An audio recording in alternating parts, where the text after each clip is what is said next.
Praise the Lord. Hallelujah. O dakilang mga Diyos na makapangyarihan sa lahat,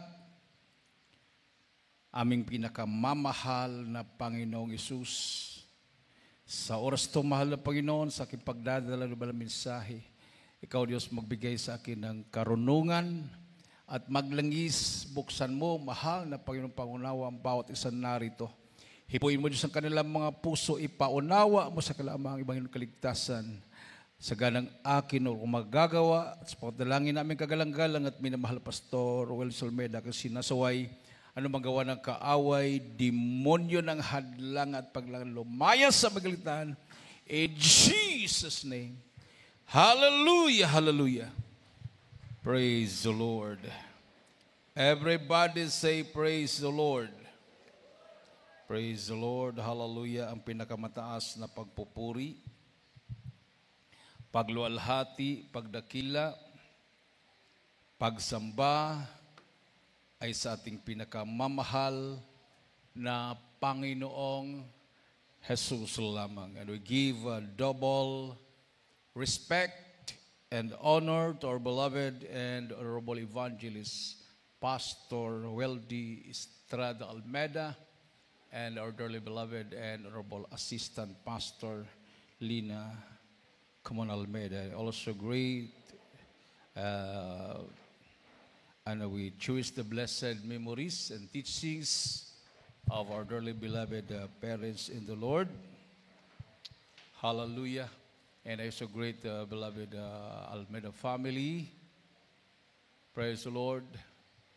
Sa inyong lahat, minamahal na mga kapatiran, sa aking mga kasamang mga manggagawa at mga ngaral, to our beloved viewers, magandang tanghali na po sa lahat. Palakpakan natin ng napakalakas na palakpak ang ating mahal na Panginoon. Everybody say, praise the Lord. Praise the Lord. Salamat sa malapinoon, minamahal, sa matagumpay na ating pong pakikiisa sa tinatawag po nilang Hall of a Nation, Hall of the Nation approach para makamtan ang kapayapaan at pagkakaisa ng lahat, no? So nakita po natin ang dami ng mga dati rebuilding New People's Army ng Cagayan. 187 lahat. No? Hindi pa nakapunta yata iba doon. So sabi nga ng aking kausap, minamahal, pwede silang ibuo ng dalawang company. No? Dalawang company. Kasi ang isang company composed of 3 platoons, mga 30 plus. So 187 sila lahat. Karamihan galing po ng Sinundungan Valley. Nagulat nga sila, minamahal, na nandoon tayo dahil karamihan na nandoon sa mga NPA pala ay mga baptized member na natin. Palakpakan natin ang ating mahal na Panginoon, minamahal. Hindi man natin alam na mga NPA pala yon. Sila po ay dumalo sa ating mga Bible study na akala natin mga civilian lang. At mayroon po ako nakausap doon, yung kilala sa pangalang Karambo. Lumapit po siya sa akin. So, nung tinanong ko kung saan po yung pinaka-main camp nila, at tinukoy po niya yung Lagom na bago lang natin napasok, minamahal. Doon pala yung pinaka-main camp nila. No? Parang regional camp, pinaka-regional camp nila yon sa buong Region 2. Sa Sitio Lagom, yung pinasok namin. So, salamat sa Malapinoon. Napag-usapan din po minamahal yung project natin within this year na tayo po ay formal na po nilang kinuha na magdadala ng Ebanghelyo ng Kaligtasan sa mga state colleges and universities ng Cagayan at Isabela, kasama ang Kalinga at Apayao. Balakpakan natin ating mahal na Panginoon. So we are expecting a bigger crowd. Sabi nga nila, mga 3,000 to 5,000 students every symposiums ng mga katulad ng Isabela State University. Marami pong campuses ang Isabela State University sa buong Isabela. Ganon din ang Cagayan State University. Iba't ibang campuses po yan. Din Apayao, din Kalinga, minamahal. So, naibuksan din ko rin po yung crusade natin sa Batanes. And then the Philippine Army, they promised to support our crusade. Mayroon po silang tropa, ang Special Force sa Batanes. So talaga mahal na Pinoy minamahal ay nagplano na lahat, connected na lahat, no? Lahat ng mga galaw natin, mayroon na pong nakalaan. At nakausap ko rin yung Regional Director ng DSWD ng Region 2 at sila po minamahal na tuwa na katandim tayo ng DSWD. Isang malaking ahensya din po yan. Palakpakan natin ang ating mahal na Panginoon, minamahal. So ito po yung ating ginagawan. We are now harvesting souls, bunga ng panalangin ng tao ng Diyos. Ating kagalang-galang at minamahal na Pastor Weldy Estrada Almeda, katuwang ang ating beloved Honorable Assistant Pastor Lincoln Almeda, at ngayon po ay pinamumunuan at pinangangasiwaan ng the beloved Almeda family. So, we are blessed, minamahal. Nakausap ko rin yung bagong chairman ng Revolutionaryong Alyansang Makabansa. Ito po'y grupo nila Hunasan. Siya po ay si Brigadier General Ramon Yugyug. Siya po ngayon ang national chairman. At nung naitanong ko yung mission ng ating mahal na pastor sa kampo ng Abu Sayyaf, marami po siyang alam. Dahil at that time, nung nag-military assault, siya po ang namumuno sa Scout Ranger, minamahal. Under his command, ang Scout Ranger. So, alam niya ang nangyayari, minamahal. Alam niya kung ilang bomba yung hinulog, na talagang sila po'y namangha na lumabas lahat ang Jesus Miracle Crusade buhay. At siya pa nga yung nagpa-remind sa akin, sabi niya, di ba Brad, mayroon kayong kasama na unang lumabas. Sabi ko, opo, si Fernando Solon po yun. O, yun po yung guide namin para matunton yung kinaroonan ng inyong mahal na pastor. So, grabing paggalang nila sa misyon ng ating mahal na pastor. So, silent lang pala, minamahal ang Armed Forces of the Philippines. Alam nila ang nangyayari. Alam nila na himala lang talaga yung nangyari sa ating mahal na pastor. Hindi po siya makasurvive sa ganong klaseng all-out war against the Abu Sayyaf bandits during that time, minamahal. Kung wala talagang Diyos, magiging collateral damage ang Jesus Miracle Crusade International Ministry team na nandoon. Pero dahil buhay ang Diyos natin, na kita sa buong bansa at sa buong mundo na kakampi natin ang ating Panginoong Diyos. Amen! Everybody say, praise the Lord! So, patuloy po yung ating pag-ani. No? At by next week, ako po minmal kasama kong beloved wife ko, pupunta po kami ng Mindanao. At nailakad ko na rin yung si Butsoy. Tinanong ko na kay Brigadier General Ramon Yugyug, yung katayuan ni Butsoy. Alam pala niya yon, nabalitaan niya. So, nung tinanong niya kung anong status, sabi ko, under custody, sabi niya, ay proseso na yan. Proseso na yan na mabibigyan siya ng amnesty. Kasi kung hindi siya bibigyan ng amnesty, hindi po siya i-custody. Siya po ay diretso sa kulungan. Pero dahil siya po ay under custody ng Philippine National Police, Provincial Police Office, ibig sabihin, proseso na yan. So lahat na kaso na nakabinbin sa kanya, idadrop lahat yun. at mabigyan siya ng amnesty. So nung nalaman niyang bautismado na si Butcher sa atin, lalo siyang namangha kung paano nabautismuhan. Sabi ko, nilakad namin yan, 12 hours, bago kami nakarating sa kampo. At na-pre-over siya. So sabi niya, malaking tulong talaga ang salita ng Diyos. Amen. Through Jesus Miracle Crusade International Ministry. Proven and tested na po yan, minamahal. Kahit sa ang sulok ng bansa, nangunguna ang Jesus Miracle Crusade sa mga krusada. Maraming nagbago, maraming gumaling, maraming mga kababayan natin naliligaw ng landas, nabubuksan ang pangunawa.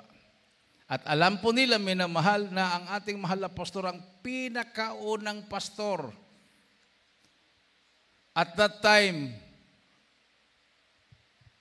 natatakot ang tao na magbanggit ng pagtuligsa sa NPA. 1980s, 1986, 87, nag-crusade sa Luneta. Wala pong mga pastor ng ibang sekta ang tumulong sa mahal na pastor. Takot at galit pa nga yung iba dahil madamay daw sila. Pero ngayon, yung iba nagsasabi, kami din. Kami din. Kami nag-against din kami. Pero nung panahon, nung mga panahon na pag malaman na ikaw ay kumontra sa NPA, kinabukasan, pantay ng tuhod mo.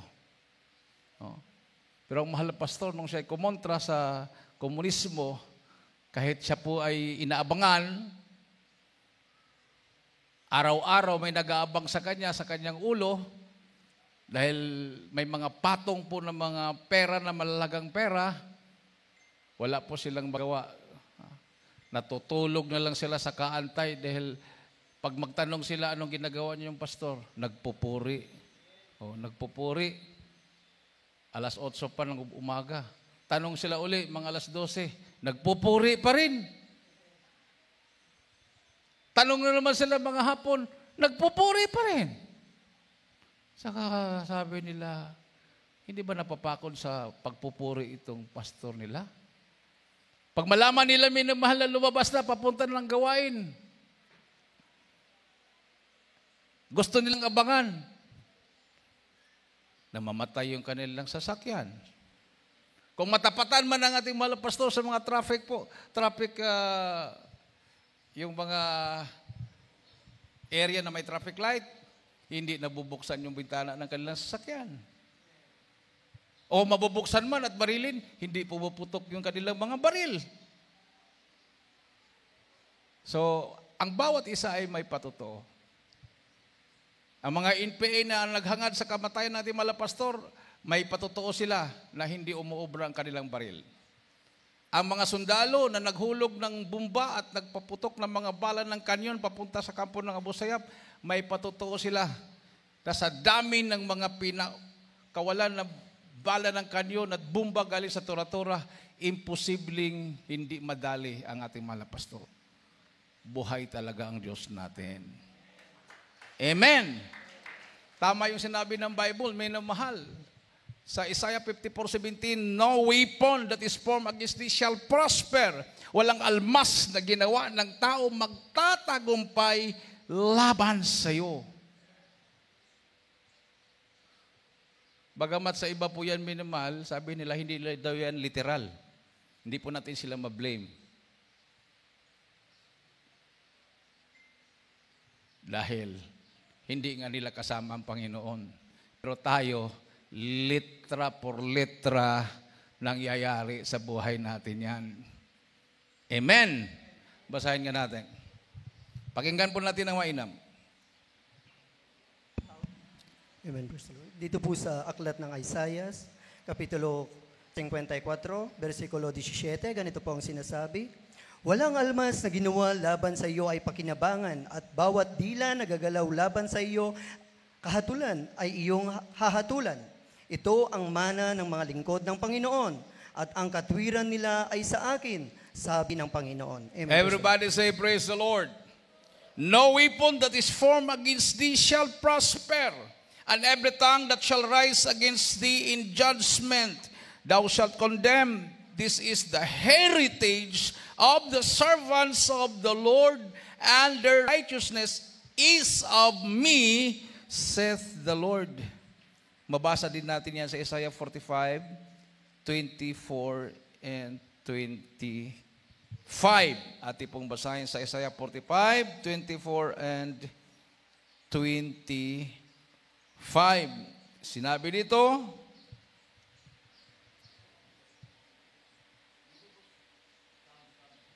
Sounds. Dito po sa Isaiah 44, 45 po. ay 45, 24 at 25. Sa Panginoon lamang sasabihin ng isa tungkol sa akin, ang katuwiran at kalakasan sa matuwid bagay sa Kanya magsisiparoon ng mga tao.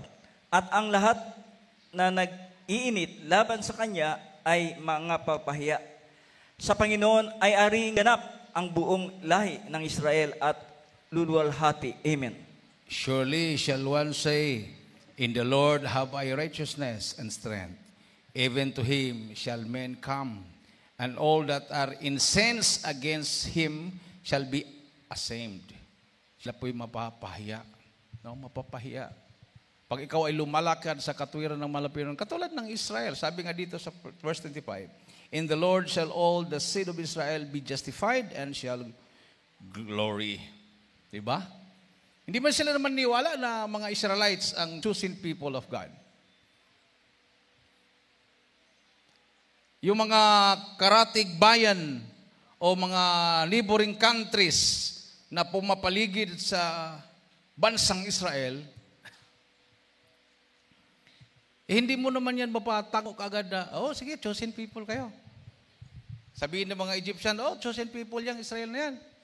Sabihin ng mga Jordanian, oh chosen people yan, Syrian, Arabian, no, Iranian, oh, mga Russian, yung mga nakaikot dyan, minamahal. Hindi naman basta-basta mo sasabihin nila, ay sinabi nila, chosen people na sila, oh igalang natin. Ginera talaga nila yan. May pagkakataong nilusob ang Israel ng Egypt. Nagkaroon ng war. Egypt versus Israel. Israel versus Syria. Israel versus Iran. Iraq. Jordan. O di ba? Nagtagumpay ba sila? Palestine. Hindi po sila nagtagumpay. Kasi pangako ng mahal na Panginoon yan. Everybody say, praise the Lord. Ganon din sa mga anak ng Diyos sa huling araw. Ha? We are the chosen people of God. We are the in-time church of the living God. Tayo po, minamahal, yung church na tinutukoy, na sabi ng Panginoon, itatayo niya sa huling araw. Not the Roman Church. Hindi naman sila qualified for the second coming. Paano sila sasalubong sa malapinon? Nasasabungan. Sila po ay alipin sa mga kasalanan. No? Ang babalikan po ng malapinon ay isa pong church na handa sa rapture. Everybody say, praise the Lord. Palakpakan natin ang ating mahal na Panginoon. Minamahal. A born-again church. Nandiyan nagmamanifest ang kapangyarihan ng malapinon. Signs, wonders, and miracles. Yan na nga ang dahilan kung bakit minamahal ang ating po mga kasundaluhan. Pinili nila ang Jesus Miracle Crusade dahil dito po nila nakita na ang mga tao ay nagbabago. Amen. Amen. Napapasunod po natin ang mga NPA. Napapasunod po natin ang mga Abu Sayyaf. Oo. Nung una, nagyayabang ang mga Abu Sayyaf. Araw-arawin kami, pupugutan daw ng ulo. Nung binaril nilang mala pastor, ilang beses, tangkang pugutan ng ulo ang mga prayer warriors, wala po silang magawa. Nung pangatlong araw, nung bumuhos ang presensya ng mala Panginoon, nung nagkaroon po ng speaking tongues, minamahal, nag-outpouring ng Holy Spirit, sabi ng isang Abu Sayyaf, gusto kong abutin yung aking M16 Armalite at gusto kitang waswasan, Dani, dahil gusto kong hihinto ka na sa pagsigaw-sigaw mo ng Alleluia. Pero hindi ako makakilos. Hindi ko maabot-abot ang aking M16. Hawak-hawak niya ang plato kasi kumakain na po sila noong panahon na yon ng hapunan nung ibinuhos ng malapino ng kanyang espiritu sa aming pong pagpupuri. Habang ako sumisigaw ng Alleluia, gusto niya akong patigil, gusto niyang abutin yung kanyang M16 at ubusin yung isang magasin na bala sa katawan ko. Hindi niya maabot-abot, wala daw siya lakas. Oh. Sinabihan niya sa mga pastor, tumigil ka na sa pagsigaw ng Alleluia. Dahil yung pagsigaw mo ng Alleluia, para kami nakukuryente. Nanghihina kami. Oh, sino nagsabi? Hindi po kami, sila ang nagsabi. Palakpakan natin ang ating mahal na Panginoon. Everybody say, praise the Lord. Sabihin ng iba, walang himala. Sabagay, hindi naman natin sila ma-blame. Dahil nasa comfort zone sila. No? Yung mga pastors na sinasabi, nagpapakilalang pastor, nasabi na walang himala sa mission ng mga pastor, hindi natin sila masisi dahil nasa comfort zone sila. Nandoon sila sa mga air condition nilang mga kwarto. Ayun, nakahiga lang sila, nakaupo lang sila, wala silang contribution, wala silang nagawa. Kahit sa atin po mga kapatiran na nawala na sa atin at that time, dahil hindi po sila nag-ayuno, nakikinig po sila sa radyo, kung ano po yung mga komentaryo ng mga komentarista sa telebisyon, doon sila na nakikinig, nalason po yung kanilang isip, na lihis po sila. So anong nangyari? Nawala po sila. Kasi instead na sila po ay mag-ayuno, manalangin at makiisa sa panampalataya, nawala na po sila.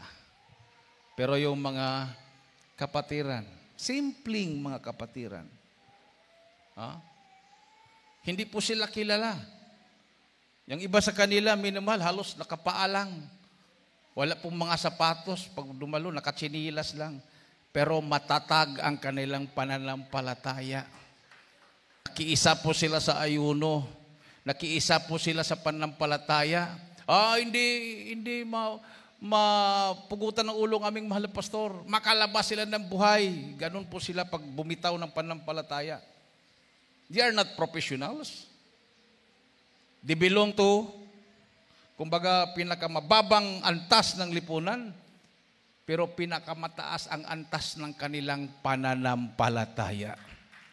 Palakpakan natin ang ating mahal na Panginoon. Everybody say, praise the Lord. Hallelujah. So, yan po yung kagandahan sa ating pong paglilingkod. May ebidensya. May prueba. Hindi po tayo nagsasalita sa hangin.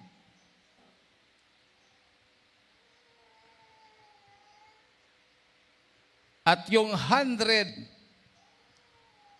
na yan, na dati rebelde, nakausap ko na po yung pinaka-lead nila, minamahal.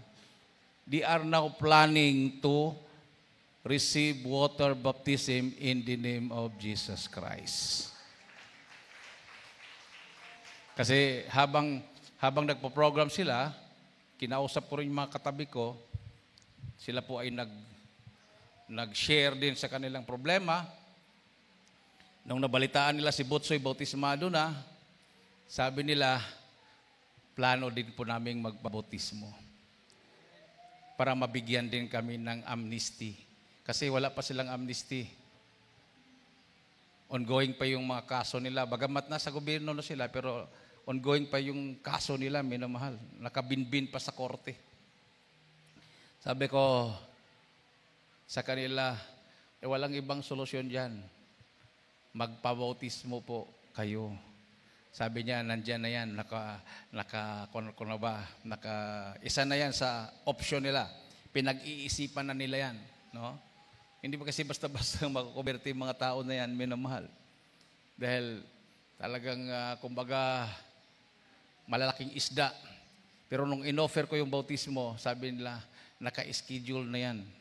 No? Katulad nung NPA commander dyan sa Isabela Provincial Jail, hindi naman namin nakuha kagad yun. Every time na magbautismo kami, nakatingin lang siya. Pagkasunod batch ng bautismo, nakatingin lang siya. Nung nakapag-desisyon na siyang magpabautismo, hindi pa kami dumating, hindi pa kami pumasok sa loob ng kulungan. Nag-prepare pa lang kami. Nauna yung baptismal robe. Siya yung unang nagbihis ng baptismal robe. Yung iba hawak-hawak. Pero si Commander Ining, naka-robe na. Nagulat ako, sabi ko, ang tigas kumbinsihin sa bautismo. Pero nung nakapag-desisyon, nung natanggap niya kaagad yung robe, sinuot niya kaagad. At ngayon, isa na sa aktibo sa loob ng kulungan. Palakpakan natin ang ating mahal na Panginoon. Everybody say, praise the Lord. Walang imposible sa Diyos. Amen? Dahil sabi ng John 3:16, for God so loved the world that He gave His only begotten Son, that whosoever believeth in Him should not perish but have everlasting life. Basahin po natin Tagalog. John chapter 3 verse 16, pakihanda ang Roma 5:8 at huling talata, unang Juan 4:9. Dito po sa aklat ng Juan Kapitulo 3, versikulo 16, ganito po ang sinasabi, sapagkat gayon na lamang ang pagsinta ng Diyos sa sanlibutan, na ibinigay niya ang kanyang bugtong na anak, upang ang sinuman sa kanila'y sumampalataya ay huwag mapahamak, kundi magkaroon ng buhay na walang hanggan. Amen. For God so loved the world. So hindi lang po basta-bastang pag-ibig minamahal. So love, mahal na mahal ng Diyos ang sanlibutan.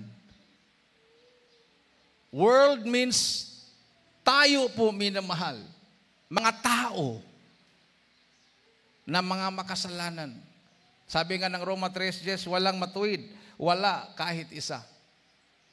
Tayo po ay makasalanan sa harapan ng mahal na Panginoon. Pero sabi dito, mahal na mahal niya tayo. And He gave His only begotten Son. Ang kanyang bugtong na anak. Referring to Jesus Christ. Ang katawang tao ng Diyos. Kasi ang Diyos ay nagkatawang tao. Yun po yung tinatawag na bugtong na anak.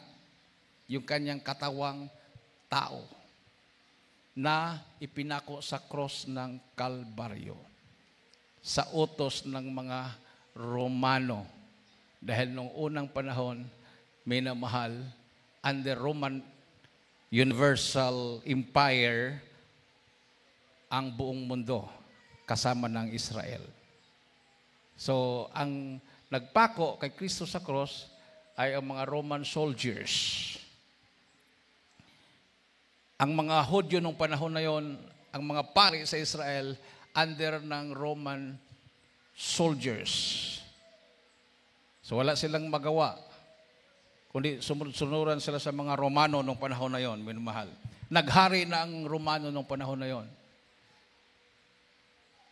Israel is under the Roman Universal Empire. No? Hindi pa sila yung Roman Empire nung panahon na yung Universal Empire, hindi pa sila naniwala sa Christianity. Hindi pa sila naniwala kay Kristo.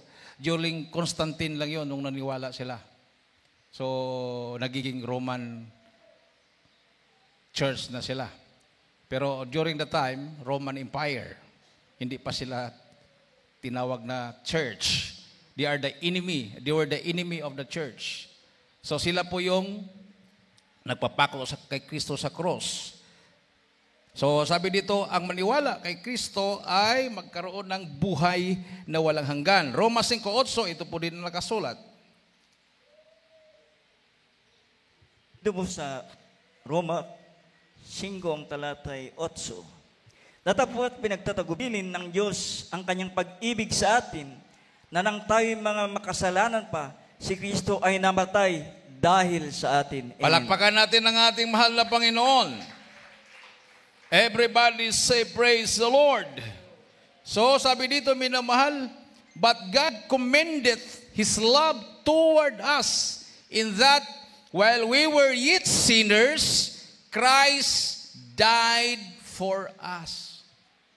Si Kristo ay namatay for us, para sa atin. Amen. Amen. Oh, hindi po siya namatay para sa kanyang sarili. Palakpakan natin ang ating mahal na Panginoon. At ano po nakasulat sa unang Juan? 4:9. Dito po sa aklat ng Juan Kapitulo 4, versikulo 9, ganito po ang sinasabi. Sinabi nga sa kanya ng babaeng Samaritana, paano ngang ikaw, na isang Hudyo, ay humingi ng mainom sa akin? Unang Juan ba yan? Ay, unang Juan. 1 John 4:9. Praise the Lord. Unang Juan 4:9, ganito po ang sinasabi. Na mga tuluyan kayo ng walang... Ay. Amen, praise the Lord. Dito po sa unang Juan 4:9, kayo'y sa Diyos, mamumunti kung mga anak at iyong... 4:9, sorry, praise the Lord. Dito po sa unang Juan 4:9, ganito po ang sinasabi, dito nahayag ang pag-ibig ng Diyos sa atin, sapagkat sinugo ng Diyos ang kanyang bugtong na anak sa sanlibutan upang tayo'y mabuhay sa pamamagitan niya. Amen. Praise the Lord. Palakpakan natin mahal na Panginoon, minamahal, in this was manifested the love of God toward us, because that God sent His only begotten Son into the world that we might live through Him. Wala pong ibang kaligtasan kundi kay Kristo lamang. Amen. Amen. Hindi po yan minamahal during Holy Week lang, no? Pagdating ng Holy Week, ang mga kunwaring Krisyano, magkukunwaring banal. Ano bang pinagbabawal sa Holy Week? Sugal, alak, mga lahat na bisyo. Holy Week lang yun. Pagkatapos ng Holy Week, hindi pa nga tapos eh. Balik na naman uli eh. Balik na. No? Lalo na pagdating ng Sabado. Sabi nila, patay daw ang Diyos sa Sabado. So, ayan, balik uli. Hindi po yan ang Krisyanong babalikan ng malapinon. Yung mga Krisyanong babalikan ng malapinon ay yung namumuhay sa kabanalan, hindi lang sa Holy Week, kundi the whole year. Amen. Kasi ang ibibigay sa iyo ng malapinon, buhay na walang hanggan sa piling ng Diyos. Kasi mayroon ding buhay na walang hanggan. Kaya lang, everlasting damnation naman yon. Everlasting damnation. Walang hanggang paglutang-lutang sa dagat-dagatang apoy. Ha? Walang hanggang pagsisisi. Everybody say, praise the Lord. So, hindi umuobra yung kayabangan ng tao. Dahil pagdating ng panahon, magsisi ka sa buong buhay mo. Oh. Sabi nga, pride come first before destruction. Marami mga tao na ang turing sa sarili, sila ay Diyos. Pagdating ng panahon, ayun, mukhang kawawa, hindi lang mukha, kawawang kawawa. Amen. Amen. Pero kung Mag-share ka ng Word of God, akala mo, walang kamatayan. Akala mo kung sinong makapangyarihan. Ayaw. Biblia yan. Hindi totoo yan. Sabi lang, gawa lang tao yan. Kasi nasa kanila pa yung pera siguro o kapangyarihan. Pagdating ng panahon na walang-wala na sila, ayun, magmamakaawa na yan. Please pray for me. Amen? Amen. Everybody say, praise the Lord. Pag magkrusada, ayaw maniwala. Pagdating ng cancer, kausapin ka pa, Brad, pwede ka magpasting ng 40 days para sa akin? Bakit? May cancer na kasi ako, Brad. Alam ko, pag magpasting ka ng 40 days, effective, gagaling ako. Damay ka pa. No? Idadamay ka pa eh. Mayroon ganun nag-chat sa akin eh. Ang tigas ng ulo, ayaw maniwala. Nung nagkaroon na ng cancer, papastingin daw ako ng kahit kalahati sa 40 days para gumaling siya. Parang mga ganung mga tao. Kasi ang feeling sa kanya sarili, kasi may pera, mayaman, no? Kumbaga, kaya nilang magbayad ng tao, magpasting ka nga para sa akin. Parang ganon. Hindi po ganon, minamahal. Amen. Kailangan ipiko mo rin ng tuhod mo. Pilipos 2:10, sa pangalan ni Jesus, lahat na tuhod ay luluhod. Amen. Hindi ikaw ang luluhuran. Ikaw ang luluhod at titingala sa langit at tatawag sa makapangyarihang pangalan ni Jesus. At doon pa magmamanifest ang kapangyarihan ng mahal na Panginoon. Palakpakan po natin ng malakas na palakpak ang ating Diyos na buhay. Awitan po natin ang ating mahal na Panginoon, minamahal. Hallelujah. Before it's too late, now is the day of salvation. Now is the accepted time. Sabi ng malapim, come unto me all that labor and are heavy laden, and I will give you rest. Lahat ay inanyayahan. Ito lang ang solusyon. Si Kristo lang, minamahal, ang makapagbago. Wala nang iba. Gustong i-twist ni Satanas yan. Gagamit si Satanas ng tao para iligaw ang tao, ang mga tao. Tayo naman, mahilig tayo sa hero. Bayani. Sige. Gagawin ka naming bayani. Bayani ka nga ng tao. Ang kaluluwa mo naman nasa dagat-dagatan ng apoy sa impyerno. Di ba? Yung mga NPA na nakaharap namin kahapon, nagpakabayani sa sarili yon. Buti nilang hindi sila natsambahan. Gusto nilang patayin lahat ng mga masasama ayon sa kanilang paningin na masama. At bumuhis na sila ng maraming buhay. Marami na silang kinitil na buhay.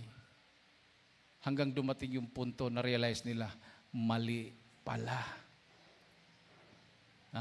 Only God can change lives. Ang Diyos lang ang makapagbago. Diyos lang ang makapagpalambot sa puso ng tao. Diyos lang ang makakapagpagaling ng sakit.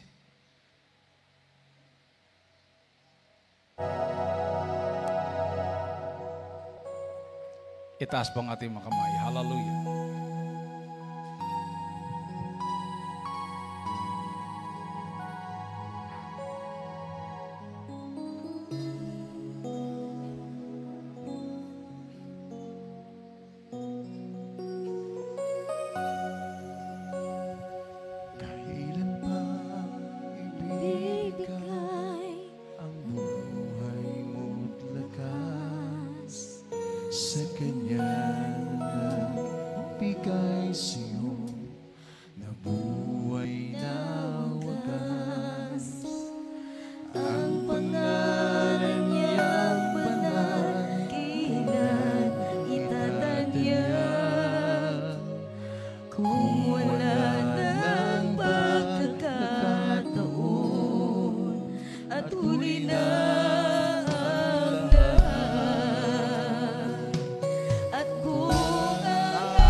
Glory to Jesus. Hallelujah. Praise the Lord.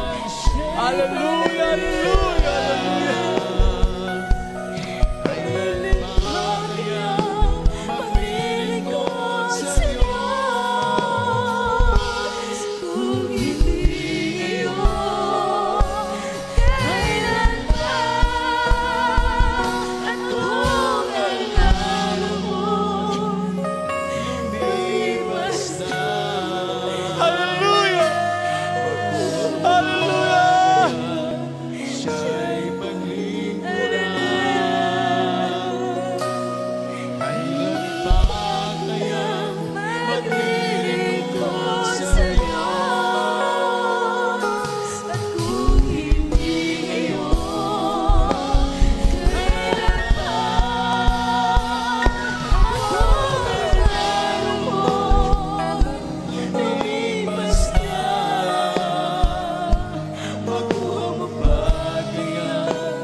Hallelujah. Hallelujah. Praise the Lord. Hallelujah.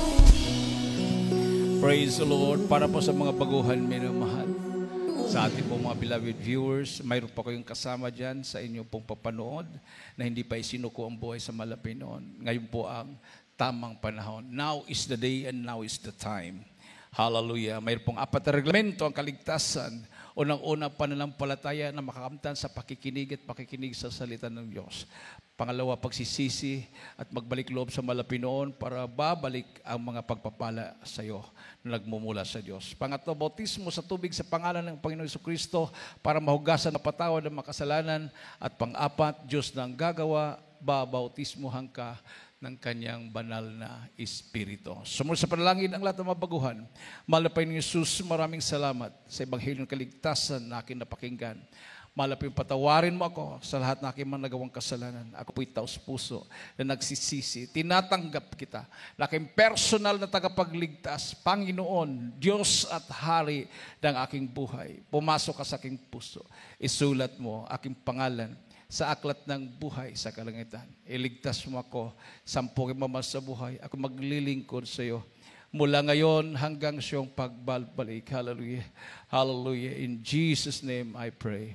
Amen. Dakilang ang Diyos na makapangyarihan sa lahat. Aming pinakamamahal na Pesos. Sa lahat na tumanggap sa malapin. Bilang Panginoon tagapagligtas ng mga buhay. Patawarin mo sa kailang kasalanan. Baguhin mo kailang mga buhay. Gawin mo siyang tunay na Kristyano. Isulat mo kailang mga pangalan. Sa katubos iligtas mo sila. Sampung kailang mamahal sa buhay na may Jesus, I pray. Amen. Palakpakan natin ang malakas na palakpak ating mahal na Panginoon, minamahal. Ilagay po yung kanang kamay sa ulo, kaliwang kamay sa parte ng katawan na may karamdaman. Tayo po yung magkaisang manalangin. Dakilang man Diyos na makapangyarihan sa lahat. Aming pinakamamahal na Pesos. Minsan, pamalapin, humingi po kami ng kapatawaran. Sama kami nagkulang, nagkakamali. Ano mo kami naisip na gawin, banggitin may mga labi na hindi kaya-ayas yung malarapan. Patawarin mong bautis sa malapinoon. Sa pangalangin yung hinirang propeta sa walang kapanahonan. Aming kagalanggal, pinamahal Pastor Sulmeda. 10 panalangin na kanyang buong pamilya. Aking sinasaway, demonyo ng karamdaman, sakit sa puso, high blood, diabetes, cancer, demons of sickness and disease, cast out in the name of Jesus. Be healed right now in the name of Jesus. Hallelujah, hallelujah, in Jesus' name. In Jesus' name, in Jesus' name. Amen and amen. Praise the Lord. Tumayo po tayong lahat. Bilang pasalamat sa ating mahal na Panginoon, minamahal, itaas po natin ang ating dalawang kamay at tumalon po tayo ng 3 beses. Sabay-sabay po nating isigaw ang makapangyarihang salita, ang hallelujah, praise the Lord. 3 times. Hallelujah, praise the Lord. Hallelujah, praise the Lord. Hallelujah. Praise the Lord. Everybody say praise the Lord. Praise the Lord. Salamat sa ating mahal na